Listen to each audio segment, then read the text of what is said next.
Okay guys, so I wanted to kind of go over what you would need to do the stitching around your table topper or pot holder or tiny, you can do very tiny little squares. You could even do applique Christmas tree ornaments that you could hang. But to do the applique stitch that I do, that you will see here, the items that you would need would be, at the very least, a good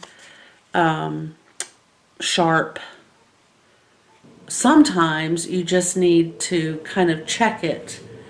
If you have a scrap of fabric that you used for your project, get several layers of fabric and try to manipulate a needle through it, and that'll give you a good idea of the size that you might want to use for your project.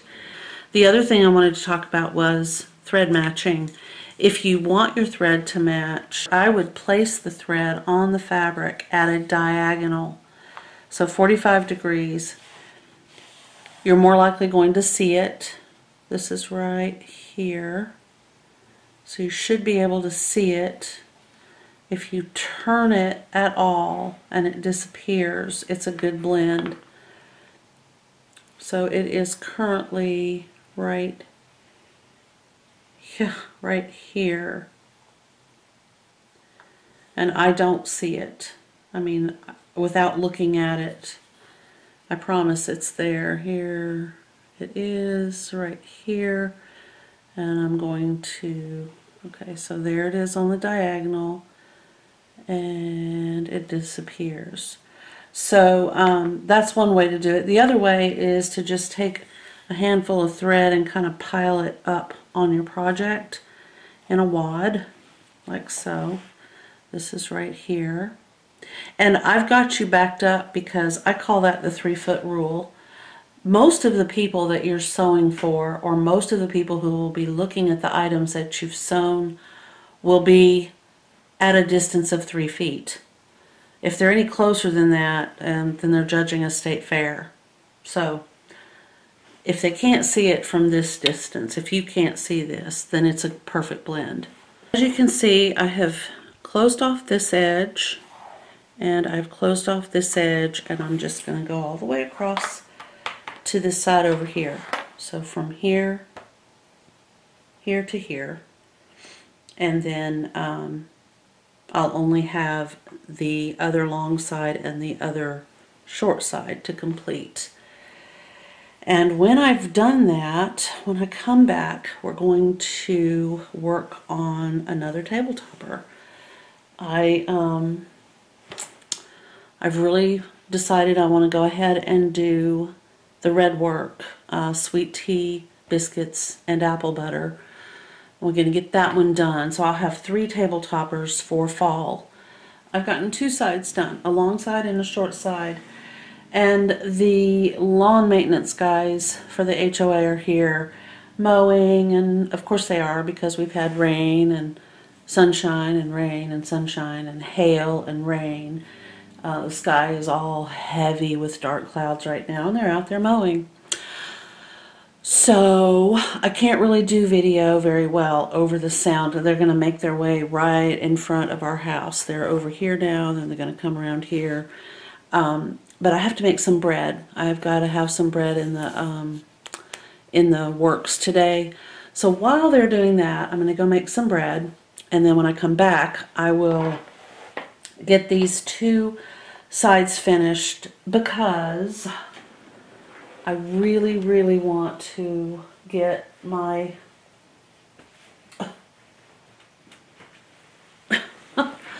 red work project underway.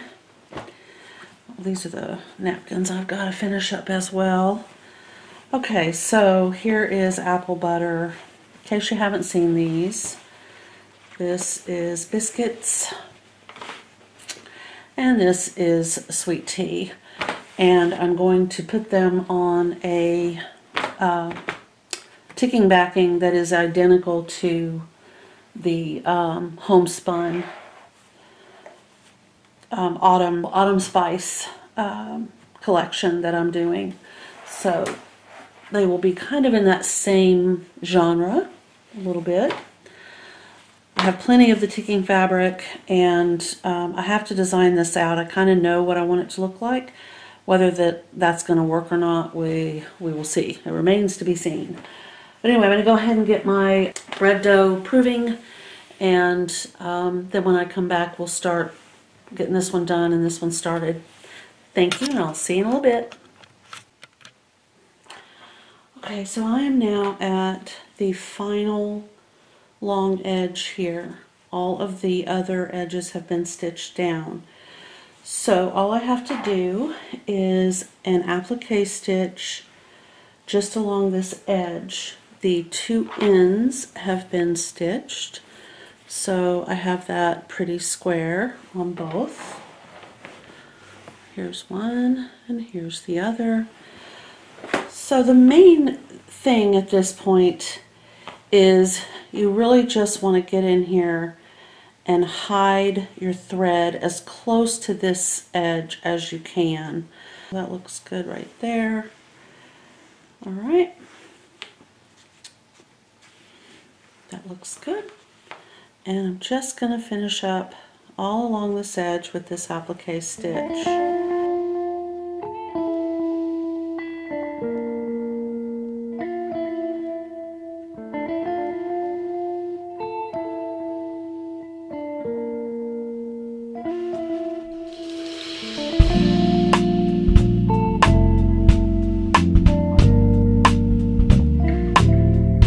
Do another little knot. I don't even have to actually take a stitch. I just need to anchor this thread.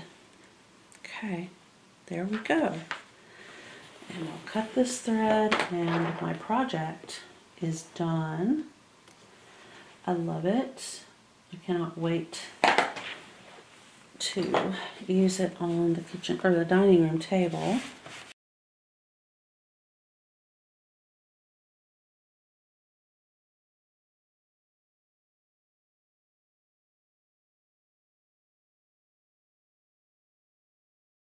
But this will sit there this fall, along with potentially other items that I'll be making.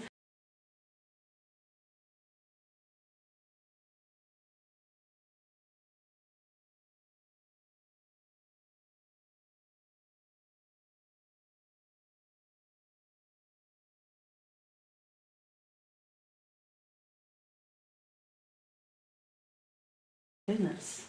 All right, so finished length, I'm right at just literally shy of, if I pull it a little bit, it's 27 inches this way and 17 and a half this way. 17 and a half. What did I say, 27? Yeah, 27. Be perfect. That's a great size. Not too big, not too small.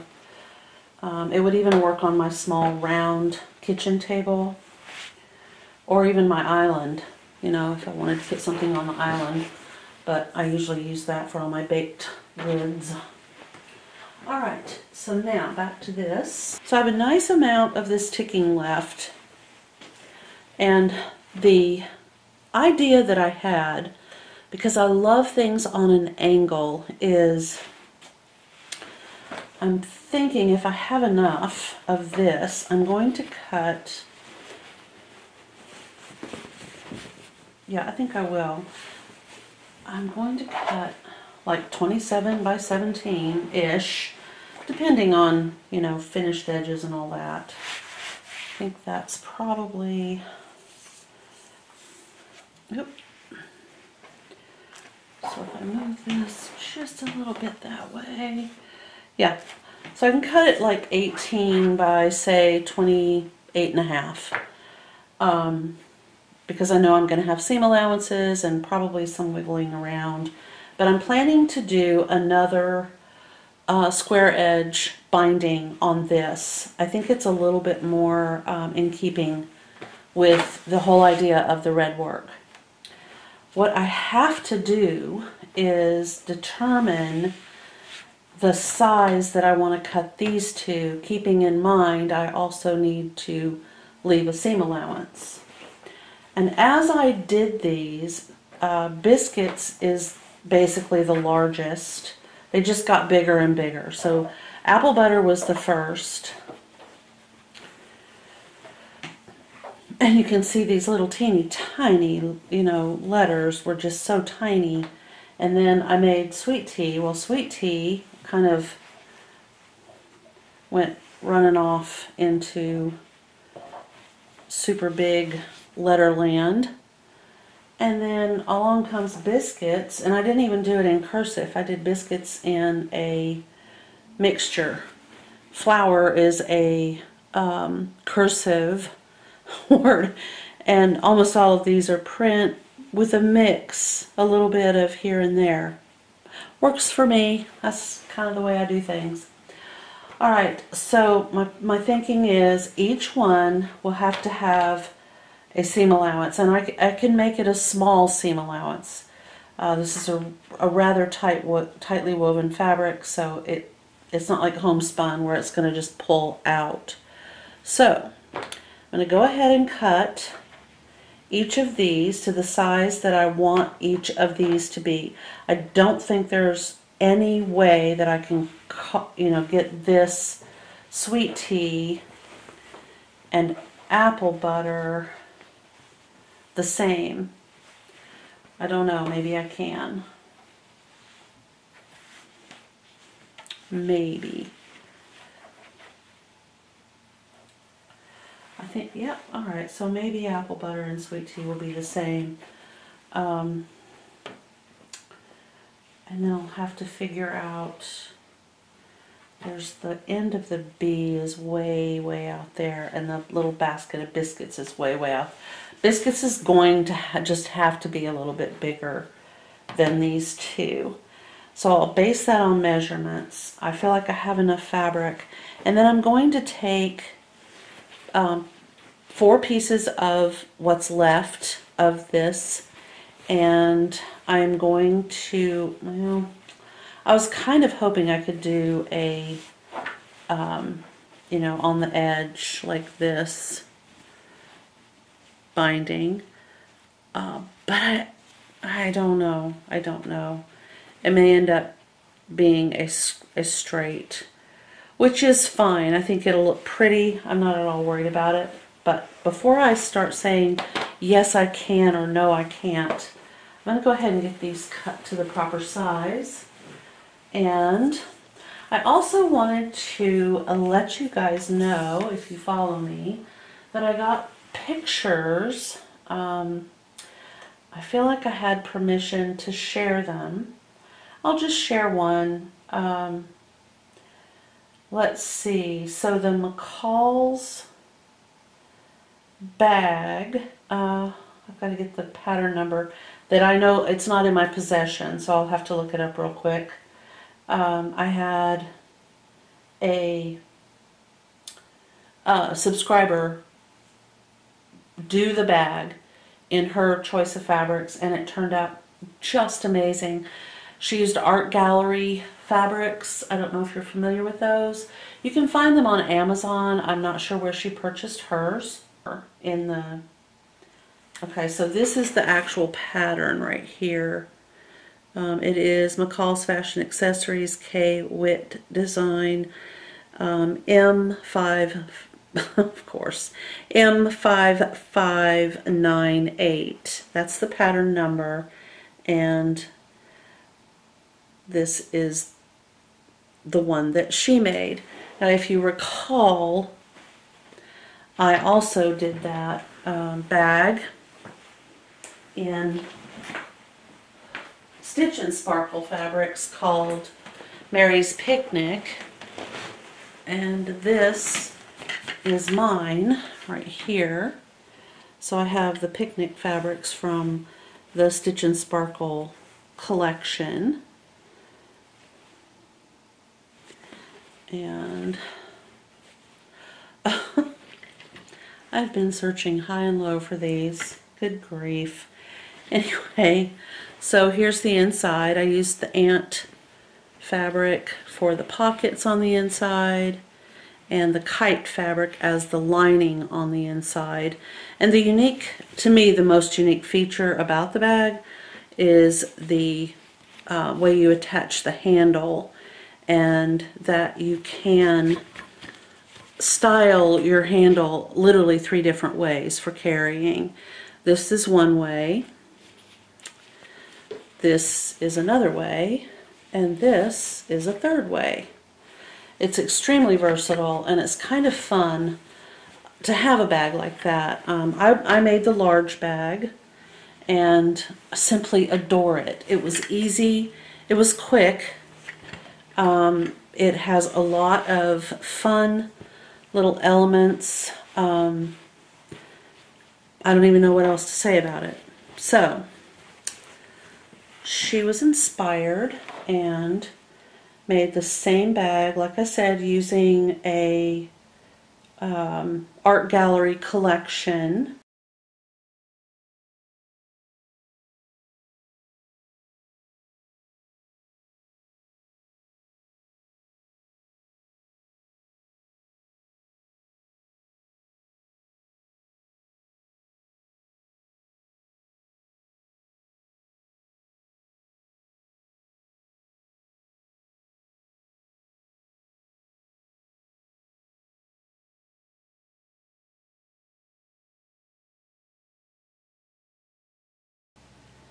And how fun. I'm very proud. It's just wonderful. And thank you for sharing that. It was so good and gratifying to see it. Okay, so now we're going to move on to the red work here. Let me see if I can, yeah. And what I need to do is, y'all will be very proud of me. I finally broke down and ordered a pack of 10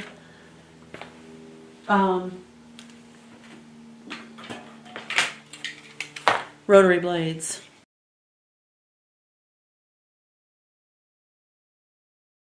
Alright, so here we are. I need to leave myself a good margin. Oh, there it is.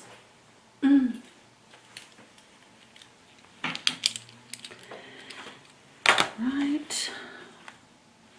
So from the very last stitch on this side right here is one. If I go out 1 full inch, it's there, which that works. And we'll flip it over, and we're going to do the same thing. And nothing I'm doing right this second is set in stone. It could change.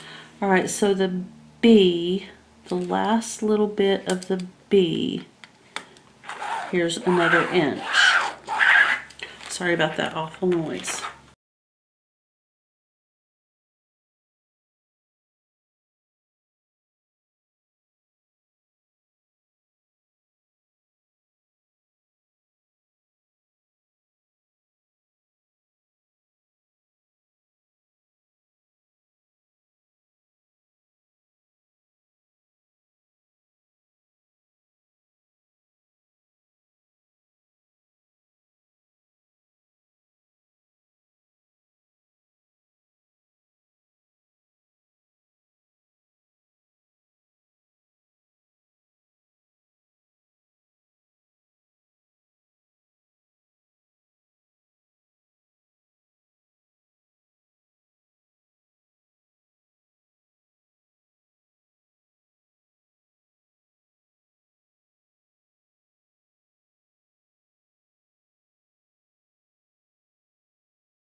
This is really not very sharp, and I don't want to pull a thread this way. And that seems to happen to me a lot. If I'm cutting with a rotary blade that's not sharp, and I start to pull this fabric away, no matter how careful I am, there will be one cross-grain fiber, and when I pull this away, it just will snag and pull and make an ugly mess. So since I have these lines drawn, I'm just going to trim as carefully as I can.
So I'm very pleased with the way that turned out. I do recognize that biscuits is a bit wider, but we'll go ahead and take these measurements. We'll start with apple butter. It's the first of the three that I worked.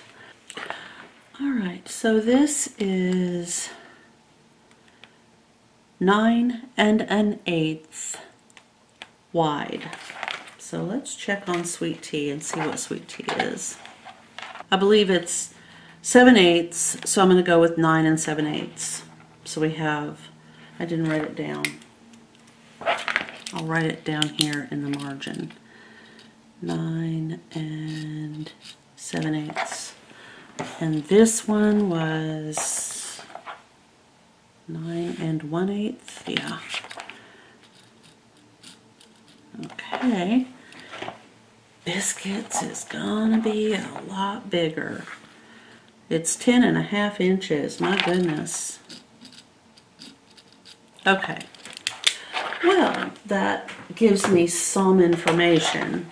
So if we were doing ascending or descending, we know that it would be apple butter, sweet tea, and biscuits. But what if we don't want to do it ascending or descending? What if I wanted to have, say, biscuits in the middle? My initial thought was to have sweet tea in the middle, have apple butter on one side and biscuits on the other side and sweet tea in the middle. But it almost makes more sense to have sort of this idea.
how am I going to apply it? Am I going to do an applique stitch, or am I going to do like a pocket with a sewing machine, or am I going to take fabric, or not fabric, interfacing, right sides together, cut it across the back. That might be what I end up doing, guys, because it beautifully turns under the edges, and you can put your interfacing so that when you turn this inside out, you can just press it. The interfacing helps to kind of glue it to here, and then you can do your little applique stitch, and it's being held in place by that gluey interfacing. I have a feeling that's the way I'm going to do it, because I really kind of want to get as much out of these corners and edges as I can. So if that is a technique that is new to you, then you might want to stay tuned for the next video where that is what I'm going to be doing. I'm excited about it. I think it'll be fun, and I want to see what we have. So this table runner is actually, by design, probably going to end up being, I'm going to say, probably about 35 inches long, because I don't want to have little skinchy edges on either side of the red work. So I'm going to write this down, and I'll pin it to apple butter. So 35 inches long, and the width, if it's going to be 35 inches long, I feel like it needs to be a little bit wider. So why don't we go 25 inches finished.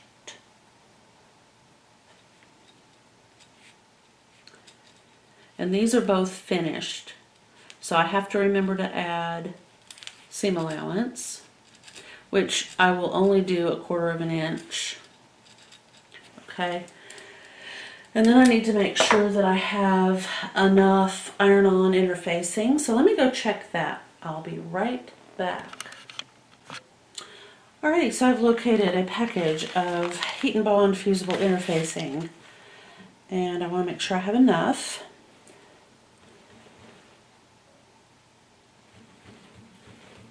I'm going to need to replenish my Warm and Natural supply starting tomorrow. I'm going to work on this project. I'm going to try to have where I am putting these 3 elements onto this fabric sorted out.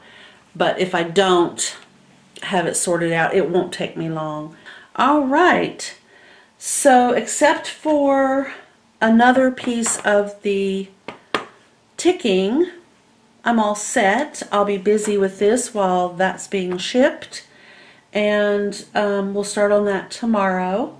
Thank you guys so much for joining me. I'm going to go film the Jellyroll Tabletopper on the dining room table, and so I'm going to take care of that, and then I will get busy, and I will see you in the next video. Thank you. Bye.